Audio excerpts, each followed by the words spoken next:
En la sexta parte del breviloquio, San Buenaventura expone la cuestión de la medicina sacramental, ¿no? Es, digamos, a lo que va a dedicar esta sexta parte del breviloquio. Hablará de la medicina sacramental.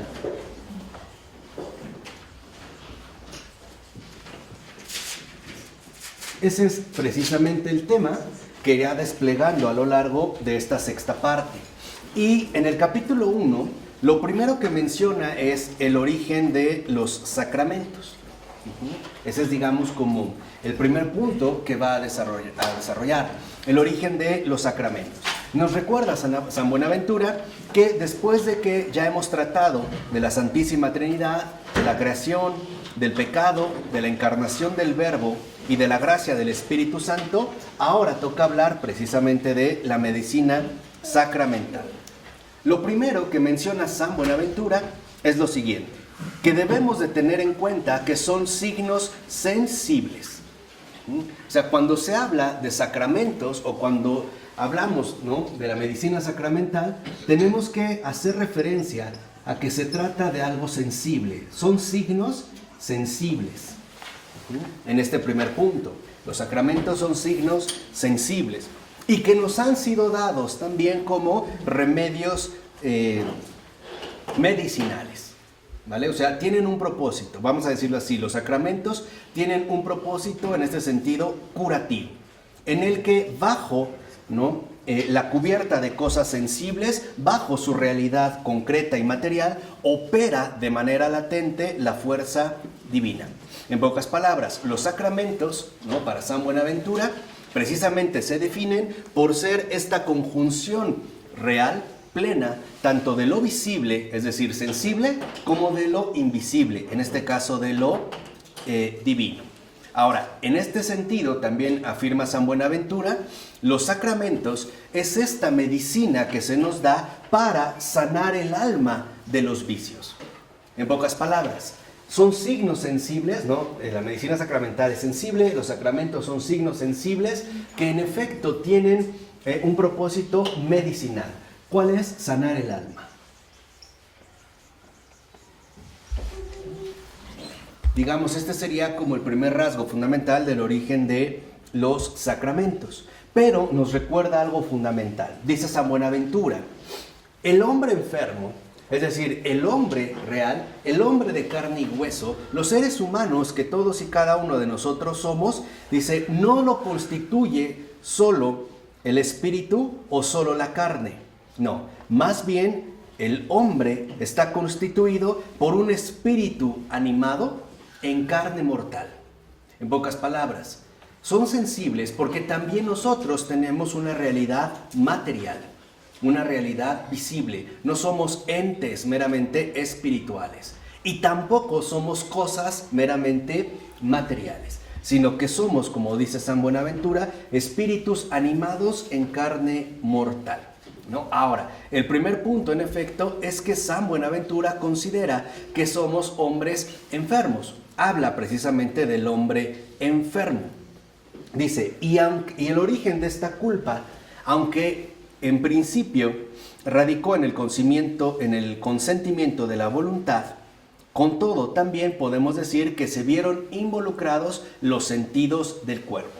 Recuerden, por ejemplo, el Génesis, ¿no? Cuando ya la mujer es engañada, dice la Escritura, y vio, ¿no?, que era algo apetecible, bueno para comer. O sea, también los sentidos en este sentido estuvieron involucrados. Así, los sacramentos son una adaptación a nuestra realidad. También los sacramentos están adaptados a cada uno de nosotros, ¿no? Para sanar el alma, los sacramentos han sido adaptados a nuestra realidad, tanto material como inmaterial. Dice, por eso era necesario que estos remedios medicinales no solo fueran algo espiritual, sino que también tuvieran una realidad sensible, con objeto de que, ya que lo sensible fue la causa que conllevó a la ruina del alma, asimismo, a través de lo sensible, se promoviera su levantamiento. Así como recuerdan, la mujer comió, también el sacramento va a ser algo que vamos a comer, que también va a implicar a grandes rasgos nuestra realidad sensible. Y dice, ahora, esta adaptación, estos signos, ¿no? Estas realidades sacramentales nos fueron dados por Dios a fin de que no solo, dice, nos santifiquen y confieran la gracia, como a través de sanarnos, sino también que nos edifiquen, nos adoctrinen, dice San Buenaventura, con su significado. ¿Qué significa que nos adoctrinen con su significado? Primero, que nos inclinen a la humildad recibiéndolos. ¿Esto qué significa? Significa que los sacramentos no son cosas ni ostentosas ni apabullantes. Pueden ser cosas tan comunes como cualquier otra cosa sensible. Piensen, por ejemplo, en el caso del agua del bautismo, que hablaremos más adelante. Pero al parecer es eso, agua. Y por lo tanto, a pesar de que ahí esté contenida la fuerza divina, se nos invita a acercarnos a estos sacramentos con humildad. Y por otro lado también a que nos ejerciten con su diversidad. Entonces, el adoctrinamiento de los sacramentos consiste en que nos ayudan a ejercitar la humildad, no esperando que Dios obre de otras maneras aparatosas o ruidosas o llamativas, es decir, espectaculares, y también a que reconozcamos la diversidad que el Señor nos ha dado para poder, en este sentido, sanarnos. Dice, de tal manera que con los sacramentos que nos ha dado Dios, sea primero desterrada mediante el ejercicio la sedia de la parte concupiscible, sacudida la ignorancia de la parte racional por medio de la enseñanza, y finalmente se quite el orgullo mediante la humillación. Es decir, que también los sacramentos en su realidad nos invitan, en pocas palabras, a que todo sea curable por la gracia del Espíritu Santo. De tal forma que entonces todo en nosotros quede verdaderamente remediado. Por eso se habla de medicina sacramental. O sea, ha sido los sacramentos una adaptación que es remedial. Remedial de toda nuestra condición humana. Por eso dice San Buenaventura que es necesario beber la gracia de la salud. Ahí se encuentra la salud, ¿no? El remedio que en efecto el propio Señor nos proporciona. Dice, así no solo debemos considerar su origen, sino también su uso y su fruto. También los sacramentos de este origen que hemos descrito ahorita a grandes rasgos, también hay que tener en cuenta el uso y el fruto. Dice, porque en primer lugar el origen de los sacramentos radica en Cristo nuestro Señor. Su uso lo integran el ejercicio, la enseñanza y la humildad. Y su fruto es enderezar a la salud y curación de los hombres. Entonces, en un primer momento vemos que es remedial por su uso y por su fruto. En cuanto al uso, los sacramentos, en efecto, apuntan precisamente al ejercicio de la enseñanza y la humildad.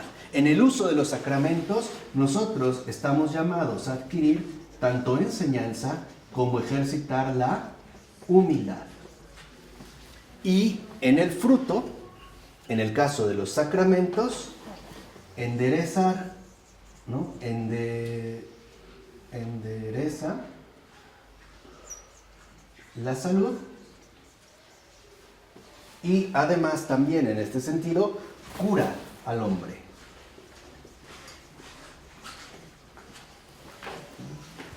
Tanto en el uso como en el fruto. Dice, por eso, no sin motivo, se les llama a los sacramentos remedio medicinal de santificación, puesto que mediante estos el alma es arrancada de la fealdad de los vicios y llevada precisamente a una santidad completa. Entonces, ¿para qué se nos dieron los sacramentos? Para alcanzar esa santidad completa, tanto en cuerpo como en alma. para que toda nuestra persona, en efecto, sea santificada. Por eso insiste San Buenaventura. Aunque los sacramentos sean algo corporal y sensible, son con todo dignos de veneración, siendo como son algo santo. Ahí está la enseñanza. Aunque nos parezcan insignificantes, la enseñanza es que son dignos de veneración. Dice, porque están contenidos los misterios sagrados. Y eso dispone al alma, ¿a la qué? A la humildad. Por eso los sacramentos son así. Porque nos ayudan a ejercitar la enseñanza y a crecer precisamente también en la humildad. Dice, de esta manera podemos ver cómo, en efecto, estamos hablando de sacramentos. ¿Por qué son sacramentos? Primera, porque en ellos están contenidos, ¿no?, los misterios divinos. Es decir, que es Dios mismo el que los ha consagrado con su bendición. Él ha instituido los sacramentos y han sido puestos en la iglesia. Por eso son sacramentos. Acuérdense que sacramento es hacer algo sagrado, pero esto solo Dios lo puede hacer. Por eso es que Él los ha, en este sentido, instituido. Y por eso se llaman justamente sacramentos. ¿Vamos? Ahora, ¿qué hay del número y distinción de los sacramentos? En cuanto al número y la distinción de los sacramentos de la nueva ley, dice, hay que tener presente que son 7. Son 7 porque la gracia, en este sentido, también es septiforme. Tiene una dimensión, una séptima dimensión. Dice, y en este sentido, ¿no?, por el septenario del tiempo, nos reduce al principio, reposo y círculo de la eternidad. Ahora bien, el primero de ellos, el que abre las puertas a todos los demás, es el bautismo. Este es el sacramento fundamental. El bautismo, en la medicina sacramental, el número 1 es el bautismo. Esta es la gran apertura, la gran iniciación, el gran comienzo, el principio fundamental de toda vida sacramental. Está justamente en el bautismo. Por eso también el Papa Francisco, ya desde el año pasado, nos recordó la importancia de revalorar nuevamente la gracia bautismal. Incluso él dijo algo muy bello, que yo espero llevarlo a cabo.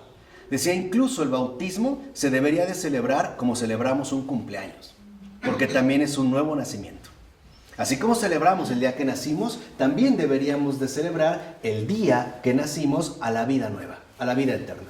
Oye, ¿la fe, la esperanza y la caridad se nos transmiten en el bautismo? Se nos dan, se nos dan... Sí. Es la gracia que nos... Ahí. Pero, digamos, el pilar de toda vida sacramental es el bautismo.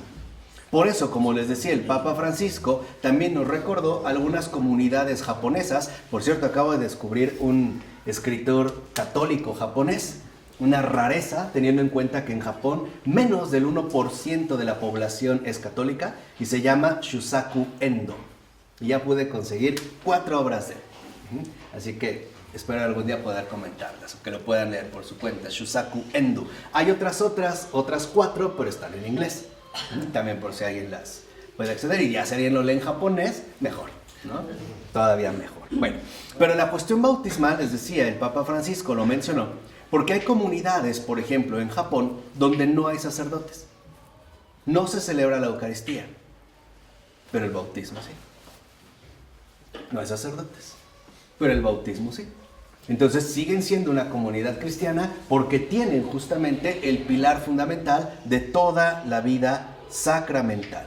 Dice, después vendrán la confirmación, la Eucaristía, la penitencia, la extrema unción, el orden y el matrimonio. Dice, el cual, si bien se coloca en el último lugar, por llevar anexa la enfermedad contraída por la dimensión concupiscible, dice, recordemos que es, sin embargo, aún antes del pecado. Es el único sacramento que ya fue dado en el paraíso. O sea, el matrimonio es el único sacramento que fue instituido desde el paraíso. Es antes de. Aunque en este orden se coloca al último, el matrimonio precisamente ya estaba dado desde el paraíso. Ahora dice, en este sentido debemos reconocer que en estos 7 sacramentos, ¿no?, se nos ha dado de manera adecuada todo lo necesario para nuestra curación. Porque estos sacramentos están pensados y dirigidos a nuestra vida terrestre. O sea, a nuestra condición pecadora. O sea, al hombre enfermo, herido, ¿no?, por el pecado, por la herida del pecado.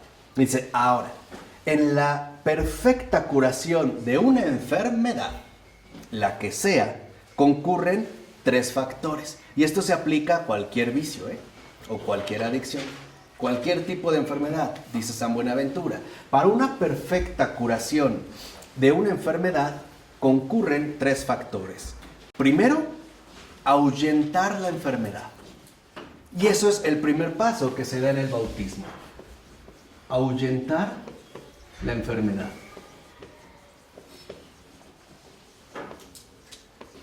Y espero que podamos ir captando todo el rico simbolismo que esto tiene. Segundo, restituir la salud.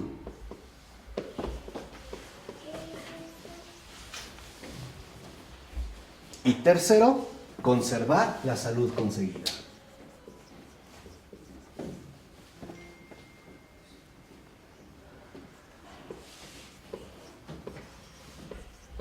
El problema que a veces tenemos, por ejemplo, cuando queremos curar una enfermedad, es que no alcanzamos estos 3 aspectos. Puede haber recursos que nos ayuden a ahuyentar la enfermedad, pero no nos restituye eso la salud. O la recuperación, como a veces se dice, del sano juicio. Hay cosas que nos pueden ahuyentar de la enfermedad y nos pueden restituir la salud. Por ejemplo, cuando una persona es internada. Pero esto no le va a permitir conservarse saludable. Y por eso vienen las recaídas. No hay personas que pueden pasar internadas muchas veces y no logran conservarse saludable. Mientras están ahí, sí, pero aquí no llegan a este punto. Por eso dice San Buenaventura que en efecto, por ejemplo, el bautismo, que es la gracia bautismal, la gracia sacramental primaria, fundamental, realiza las 3 cosas. Antes del bautismo, ¿se han dado cuenta cómo se realiza un proceso exorcivo? O sea, un mini exorcismo para ahuyentar el mal. Se restituye la salud cuando se bautiza en el nombre del Padre y del Hijo y del Espíritu Santo. Y se nos da la gracia suficiente para conservarnos así. Esto es justamente lo que nos brinda en un primer momento el bautismo. Entonces dice, en este sentido, por ejemplo, ¿no?, siendo indispensable nuestra perfecta curación, y siendo 7 las enfermedades, o sea, 3 de culpa, la culpa original, la culpa mortal, la culpa venial, y 4 de pena, la ignorancia, la malicia, la flaqueza y la concupiscencia. Y además, no curando un mismo medicamento el ojo y el pie, como dice San Jerónimo, de ahí que haya que emplear 7 remedios para ahuyentar más plenamente estas 7 dolencias. Fíjense, primero, contra la culpa original, el bautismo. Hacia allá va dirigido en principio, ¿no? Ahuyentar la culpa original. Contra el pecado mortal, la penitencia. Contra el pecado venial, la extrema unción. El orden, contra la ignorancia. Contra la malicia, la Eucaristía. La confirmación, contra la debilidad. Y contra la concupiscencia, el matrimonio. Por eso es tan fundamental la fidelidad en un matrimonio, ¿no? Dice, además, dado que una perfecta curación no puede existir sin la restitución íntegra de la salud, y basándose la salud completa del alma en el ejercicio de las 7 virtudes que ya mencionamos, conviene a saber las 3 teologales, las 4 cardinales. Podemos de aquí comprender que en efecto era importante que se instituyeran 7 sacramentos. Así como cada uno de estos 7 sacramentos ataca cada uno de nuestros males, también fomenta el ejercicio de cada una de las necesarias virtudes.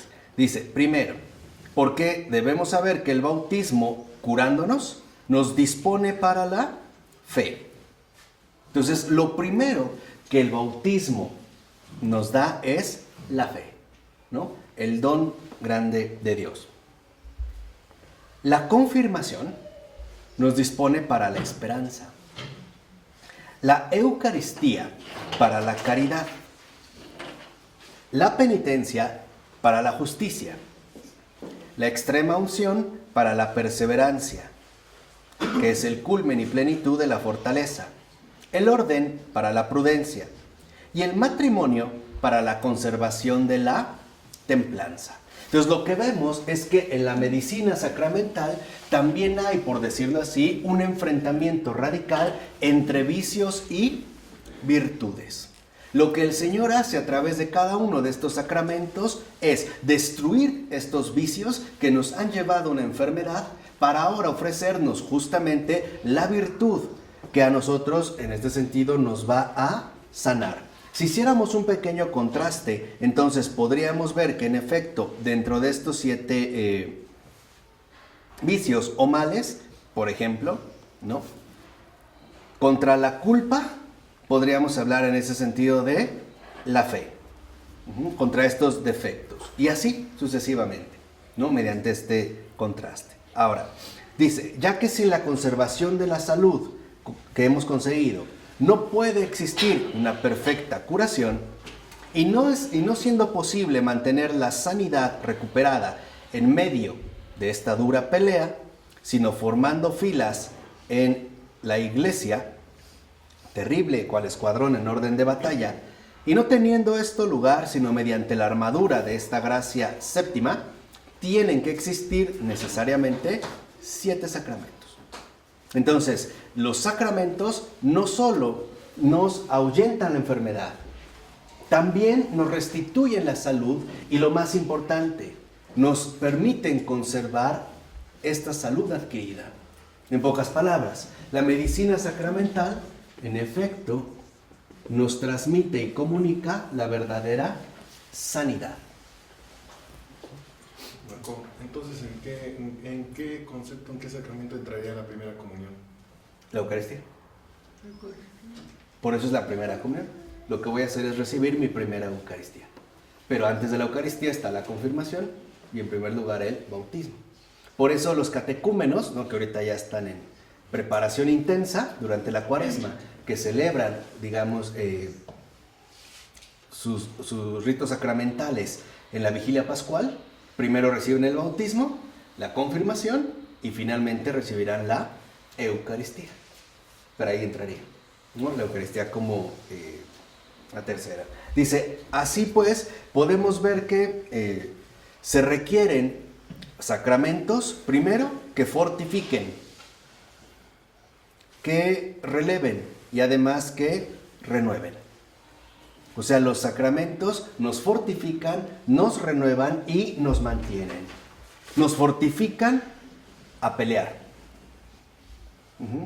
Dice, nos relevan a los que relevan a los que caen, como nosotros. Y también en este sentido, renuevan a los que mueren. Dice, el primer sacramento fortificador, dice, o fortifica a los que entran en la pelea, y ahí está el bautismo, o fortifica a los que se hallan luchando, y ahí entra la confirmación. O bien, fortifica a los que salen del combate, y entonces aparece la extrema unción. Entonces, esto es algo importante. El bautismo, en efecto, nos introduce en una lucha. Pero es una lucha entre lo celestial y lo mundano. Vamos a decirlo así, el bautizado entra a un pleno combate, al combate cristiano. ¿no? El combate, en pocas palabras, que se va a dar entre el mal espíritu y el buen espíritu. Entonces los sacramentos nos acompañan a lo largo de toda la jornada. Dice, aquí por ejemplo vemos también cómo tanto la Eucaristía como la penitencia relevan a lo mejor las debilidades que hayamos cometido.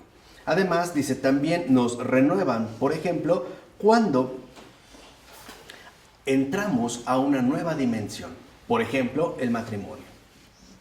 El matrimonio es una renovación total de tu vida, al grado de que en efecto, en el caso mencionado del matrimonio, tu renovación involucrará una renovación permanente. Por ejemplo, el matrimonio también hay que ahuyentar la enfermedad, por ejemplo, de la infidelidad. Hay que restituir la salud y hay que conservarla. Por eso es importante mencionar cuando, por ejemplo, una persona se casa y no realmente lo hace en el matrimonio, en el sacramento del matrimonio, fallan, porque no cuentan con esta medicina. A lo mejor al principio están muy enamorados, pero no logran conservar eso. Se pierde, ¿no? En cambio, en el sacramento matrimonial, uno se ve continuamente renovado. Dice, así pues, puesto que el bautismo es el sacramento de los que entran, la confirmación de los que combaten, la Eucaristía de los que reparan las fuerzas, la penitencia de los que vuelven a levantarse, la extrema unción de los que salen, el orden de los que introducen nuevos soldados y el matrimonio de los que preparan, entonces podemos ver cómo los sacramentos son remedios eficaces. Remedios en este sentido totales. Los vuelvo a repetir para que vean como la dimensión plena de estos sacramentos. El bautismo de los que entran. Hemos entrado a la vida sobrenatural, al combate espiritual. La confirmación de los que ya combaten, de los que ya se han confirmado en este combate.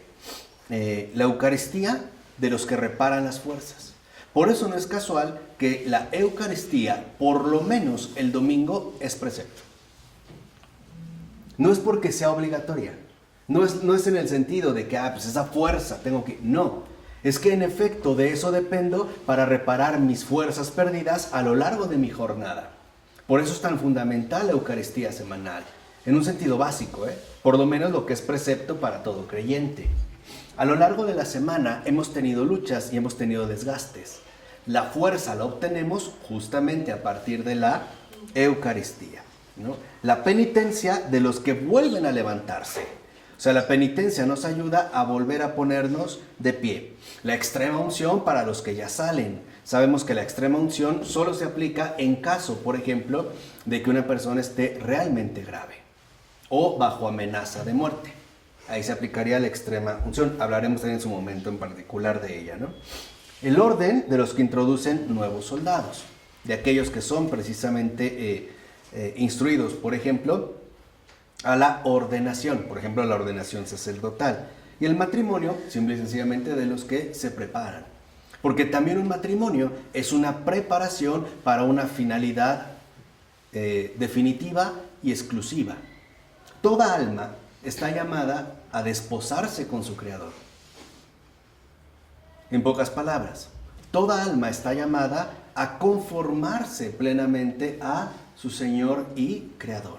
Así el matrimonio también en ese sentido nos va preparando. Entonces, los sacramentos, dijimos, han sido establecidos y encaminados a la santificación, de manera que siempre los sacramentos llevan la verdadera fuerza de la verdad. El sacramento lleva la fuerza de la verdad, aunque no siempre lleve la eficacia de la curación. ¿Por qué? Porque el fallo no está en los sacramentos, sino está en quien los recibe. ¿Bajo qué condiciones? En pocas palabras, yo puedo a lo mejor comulgar en la celebración litúrgica como parte de un rito más. Y en este sentido, por ejemplo, el sacramento sigue siendo verdad, pero yo no comulgo con esta verdad. Y entonces su eficacia, en ese sentido, no será algo verdaderamente impuesto. En pocas palabras, acuérdense que la gracia también requiere consentimiento. Entonces, a veces pensamos que el sacramento no funciona. No, el sacramento siempre funciona, pero el que lo recibe no siempre está en condiciones de aprovecharlo. ¿Vale? Esta, digamos, es como una situación importante de mencionar. Dice, recordemos que la eficacia de la curación humana no se da a quien repugna interiormente en su corazón el manantial de la gracia. En pocas palabras, yo puedo recibir el sacramento, la gracia, pero también puedo rechazar ese don. En pocas palabras, puedo ser exteriormente cristiano, pero interiormente pagano. Puedo rechazar esta gracia. Puedo rechazar precisamente lo que se me ofrece, como Jesús, con Judas Iscariote. ¿Recuerdan el pasaje del Evangelio donde se acerca a lavarle los pies? ¿No? Y están hablando, ¿no? ¿Quién lo va a entregar? Y Judas Iscariote responde, lejos de mí lo que estás pensando. ¿Por qué respondió algo así Judas Iscariote? ¿Por qué dice lejos de mí lo que estás pensando? ¿Qué le está diciendo? ¿En qué estaría pensando Jesús mientras le está lavando los pies? No. La salvación. ¿No? Exacto, en su salvación. ¿Y qué le dice Judas? Lejos de mí lo que estás pensando. Se le ofrece, pero él simple y sencillamente lo rechaza. Así vemos que los sacramentos no son mágicos, en el sentido de que actuarían por una mera influencia impuesta. ¿No? No. Los sacramentos también requieren consentimiento, es decir, en este sentido, apertura. Por eso es tan importante que nosotros hagamos un verdadero discernimiento y veamos de qué manera estamos llevando a cabo nuestra vida sacramental. ¿Solamente voy por cumplir o realmente acepto lo que el Señor me ha dado, con todo lo que implique? Con todo, en efecto, en este sentido, lo que implique. Porque en pocas palabras, los sacramentos me ofrecen la gracia, ¿no? Pero puede ser que a mí esta gracia en el fondo de mi corazón me repugne, incluso que la rechace. Porque ¿qué me propone finalmente Dios? Volar de este mundo al cielo. Eso es lo que el Señor me propone. En cuanto hemos recibido el bautismo, que es un don, no toda la gente ha recibido el bautismo, es un don. Lo primero que el Señor me ha propuesto con el bautismo es volar de este mundo al cielo. Pero quizá a mí el cielo no me importa. A mí me interesa, como nos dijo Charles Taylor hace un momento, lo de aquí. A lo mejor eso es lo que a mí me importa. A mí me importa seguir aferrado a mis criterios mundanos o terrenales, ¿no? A los que estoy tan apegado. De hecho, en la vida sacramental uno está llamado, en efecto, a volar, ¿no?, de este mundo al cielo. Pero quizás sea que en el fondo no me interesa. Que a mí lo que me interesa, en pocas palabras, es seguir aferrado a mí. ¿Vale? ¿Vamos bien? Ahora, ¿qué pasa en la cuestión de la administración? Dice San Buenaventura, la administración de los sacramentos nos lleva a reconocer que el poder de administrarlos, ojo, no de crearlos, no de instituirlos, de administrarlos, lo tienen tan solo los hombres. El poder de administrar los sacramentos le ha sido dado a los hombres, a los seres humanos. No es Dios quien los administra, ¿eh? Es Dios quien los dejó. ¿Se acuerdan, no, de esta expresión tan bella? Hagan esto en conmemoración mía. Ya los dejó. Lo ha dejado, por así decirlo, en manos precisamente de los hombres. Dice, en este sentido, en la administración de cualquier sacramento, también se requiere la intención en el que lo confiere. En ese sentido, en el que lo da. En algunos, además de la intención, se exige el orden sacerdotal o episcopal. Porque debemos recordar que para la administración de la confirmación y del orden, de la ordenación, es necesaria la potestad episcopal. la sacerdotal para administrar la Eucaristía, la penitencia y la extrema unción. En pocas palabras, en estos sacramentos también llevan un orden en particular. Dice, en cuanto al bautismo y al matrimonio, si bien corresponden a los sacerdotes, con todo se pueden administrar de hecho fuera del orden sacerdotal, sobre todo en tiempos de necesidad. Por ejemplo, si mi hijo acaba de nacer y realmente está ya en peligro de morir, yo lo puedo bautizar. Puedo agarrar una botella de agua y yo lo bautizo. Y este sacramento es netamente válido.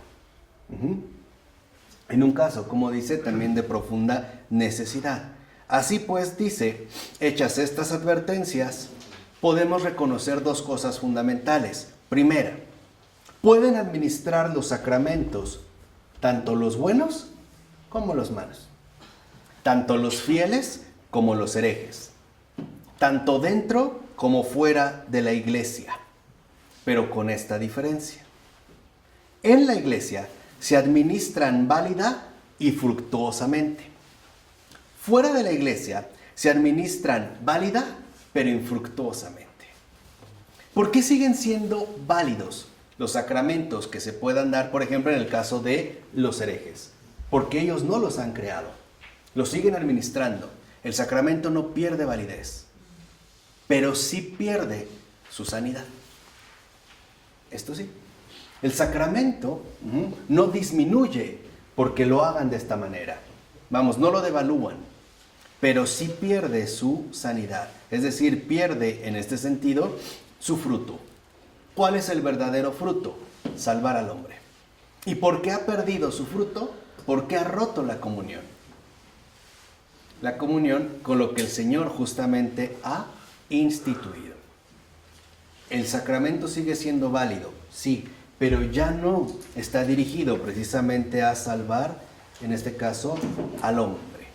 Dice, por ello, puesto que Cristo Salvador salvó a todo el linaje humano, por lo mismo encomendó a los hombres la administración de los sacramentos. En pocas palabras, Jesús nos ha salvado y Él nos ha encargado, y algunos de manera más especial, la administración precisamente de estos sacramentos. Por eso les repito lo que una vez les dije con toda claridad. Y este de verdad es un anuncio serio. Ningún sacerdote nos puede negar una confesión, porque él no es el dueño. Es quererse apropiar de algo que no es suyo. Es actuar literalmente de una manera totalmente tanto incorrecta como indebida. Esto de ponerle horarios a las confesiones es por lo menos bastante criticable. Por lo menos. Porque un sacerdote puede administrar, por ejemplo, ¿no?, el sacramento de la Eucaristía a cualquier hora. Porque Dios siempre está disponible. No es de horarios. No es que el Señor dijera, claro, se va a llevar a cabo la transustanciación, o sea, yo realmente voy a transfigurar, voy a convertir mi cuerpo y mi sangre en el pan y el vino, solo de 3 a 3:30. Después ya no. Mentira, ¿eh? Están llamados y el Papa lo dijo hace poco.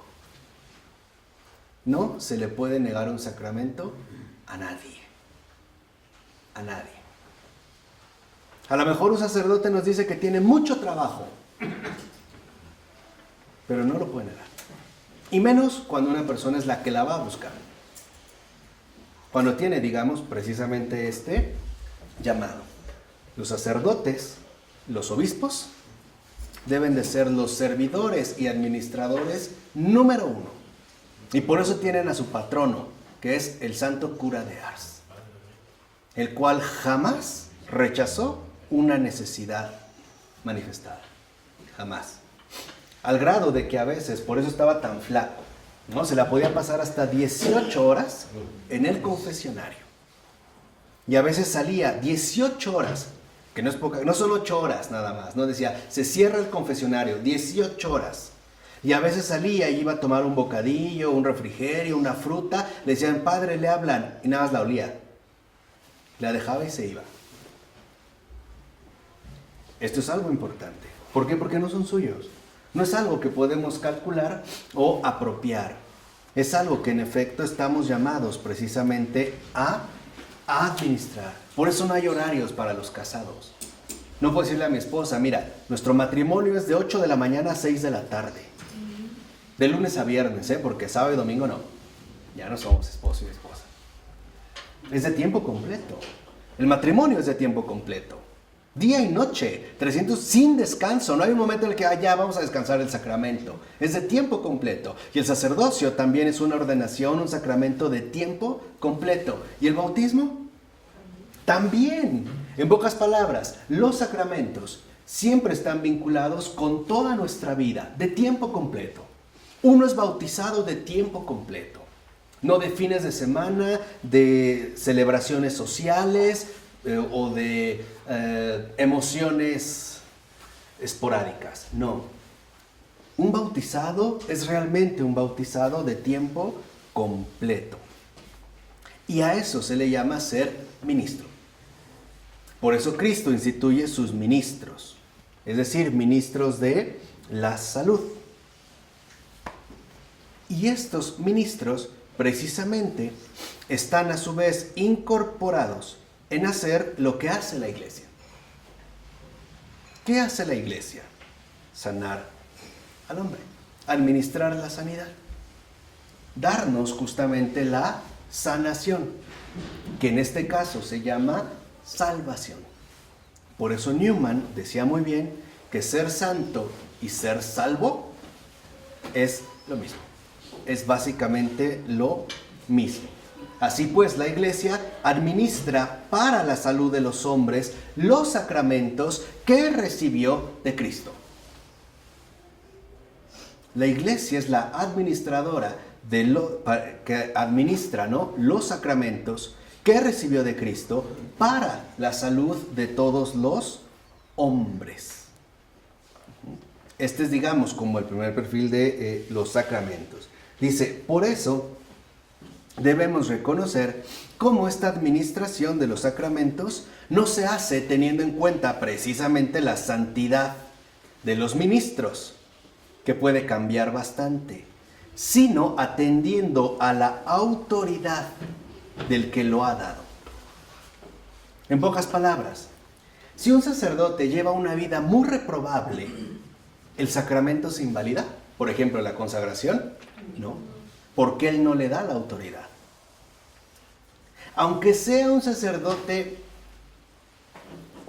asqueroso, su absolución es válida. Tal cual, porque no depende de él, depende del que se lo ha dado, y ese no falla. Esto es una gran ventaja para nosotros, porque quiere decir que no estamos condicionados por la debilidad humana o por la malicia. Simplemente los sacramentos se conservan en base a una sola cosa: la infinita fidelidad del Señor. Esto es lo que realmente conserva el sacramento. Así pues, un sacramento, en cuanto tal, no se puede invalidar, porque depende no de la autoridad de quien lo dio, o sea, quien lo administró más bien, sino de quien lo ha instituido, en este caso, Dios mismo. Dice, así por ejemplo, como fuera de la unidad de la fe y de la caridad que nos hace hijos y miembros de la iglesia, nadie puede ser salvo. Por esto, al recibirse los sacramentos fuera, no se reciben con provecho para la salud, si bien son verdaderos sacramentos. Viene, digamos, como esta insistencia que ahorita mencionamos. Dice, mas pueden hacérsenos provechosos una vez que estos retornan a la Santa Madre Iglesia, que es la única esposa de Cristo, a cuyos hijos tan solo el esposo, ¿no?, les ha dado la dignidad de la herencia eterna. Y menciona a San Buenaventura una observación de San Agustín, que aparece en su escrito contra los donatistas. ¿Qué dice ahí San Agustín? Dice, al ser comparada la iglesia al paraíso, se nos insinúa que pueden los hombres ciertamente recibir el bautismo fuera de ella, pero al propio tiempo que nadie fuera de ella llegará a alcanzar o poseer la salud de la bienaventuranza. Es de notar que, según la Escritura, los ríos que brotaban del manantial del Edén, aún después de salir del paraíso, se extendían en gran manera, pues se les nombraba cada uno con su propio nombre.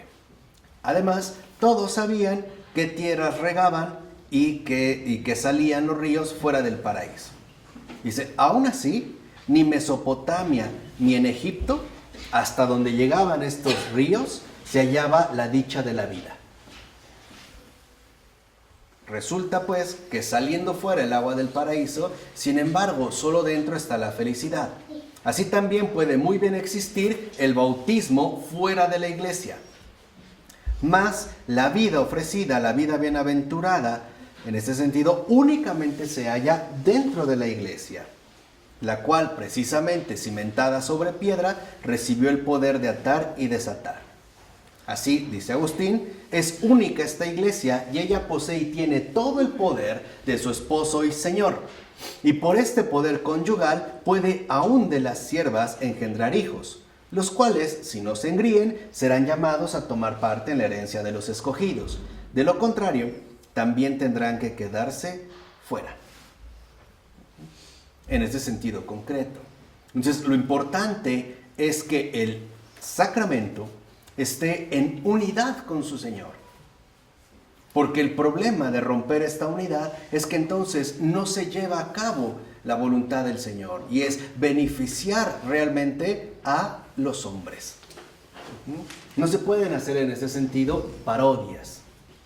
Aunque el sacramento no pierda su dignidad, su autoridad, ya no tiene el mismo provecho, ¿no? En este caso para nosotros. Dice, por ello, ¿no?, ya que tratamos de hablar de la unidad de la iglesia, no vayamos a atribuir a los herejes lo que, manando de la iglesia, pueden poseer consigo, sino más bien enseñémosle que si algo tienen, lo llegan a tener solo por la unidad, y además que de nada les aprovechará respecto a la salud si no retornan a esa misma unidad. Y ese es un aspecto muy importante. Cuando hablamos de los sacramentos, estamos hablando que esta medicina sacramental o sanidad, ¿no?, que nos ha sido dada según la adaptación que nos era necesaria, apunta ante todo a volver de nuevo a la unidad fundamental, a la comunión auténtica entre el alma y su Creador. Y en este sentido, los sacramentos nos ayudan precisamente a volver de nuevo a esta unidad. Por eso, aunque se haga un sacramento fuera de la iglesia y el sacramento no pierde su autoridad, es decir, no pierde realmente su eficacia, al estar desarraigada de esta unidad, no puede fructificar. No puede en ese sentido fructificar. En este sentido hay que reconocer, por lo menos, que los discípulos más aventajados de Lutero decidieron erradicarlos. Con toda razón. Claro.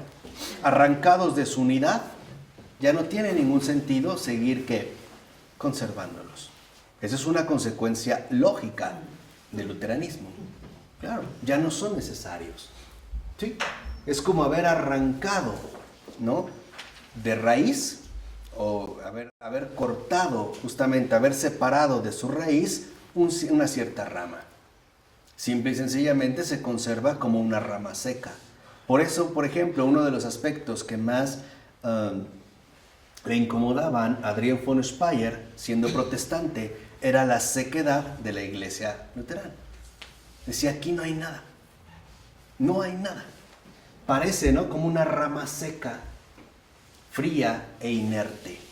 Ha sido arrancada, ¿no? Simple y sencillamente ha sido arrancada y por eso, en efecto, no fructifica. Por eso no tienen santos también. Yo creo que no es nada más porque dijeran que era imposible, un motivo de orgullo. Quizá más, bueno, me voy a aventurar más lejos, pero quizá porque era mejor desacreditarlos, aceptando que ellos no podían llegar a hacerlo ya. Porque ya no estaban enraizados en la fuente que en efecto transmite y nos asigna cualquier tipo de santidad. Por eso es tan fundamental que nosotros, en este sentido, nos demos cuenta lo importante que es estar en la unidad. Por eso, si lo ven, cuando una persona, por ejemplo, decide dejar de comulgar, rompe con esta unidad. Lo primero que hace es romper con esta unidad y, por lo tanto, alejarse de la sanidad. Cuando una persona desprecia un sacramento, está despreciando la obra misma del Señor, porque lo que decide es apartarse de esa unidad. Puede realizar ciertas formas más o menos convenientes, por ejemplo, como hoy se le podría llamar a la unión libre. Sí, pero algo es un hecho. Ahí, literalmente, falta algo. Ahí falta algo. ¿Qué es lo que falta? La unidad con lo sobrenatural. Es decir, la comunión con el Señor. Seamos sinceros, volvamos al caso del matrimonio. Un matrimonio es una hazaña humanamente imposible.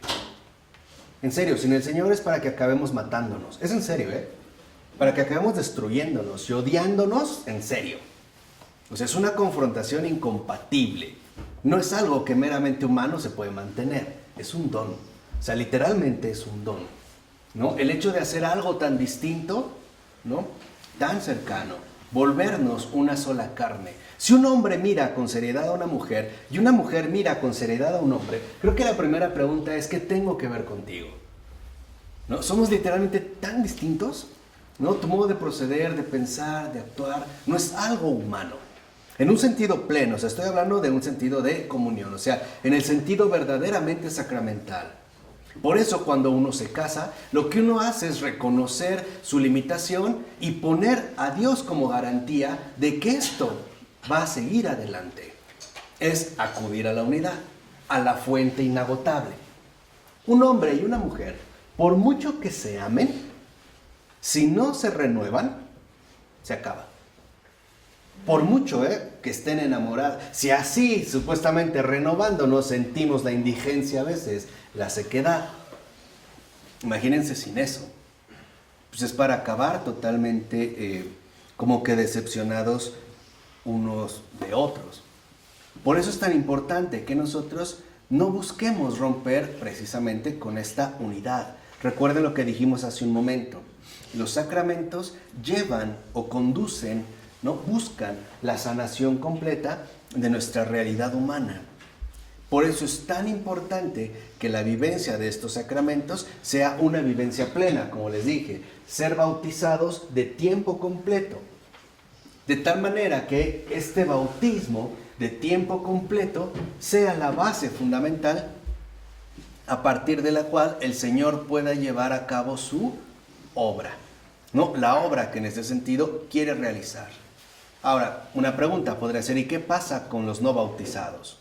El Señor sabrá realizar la obra de otros modos, pero a nosotros nos toca asumir el desafío, ¿no? Responder literalmente a este don que hemos recibido, precisamente en tanto bautizados. ¿De acuerdo? Bautizados, acuérdense, de tiempo completo, no de ratos, no de contentillo. Bautizados de tiempo completo. De aquí hasta que nuestra lucha termine. ¿De acuerdo? En nombre del Padre, del Hijo y del Espíritu Santo. Amén.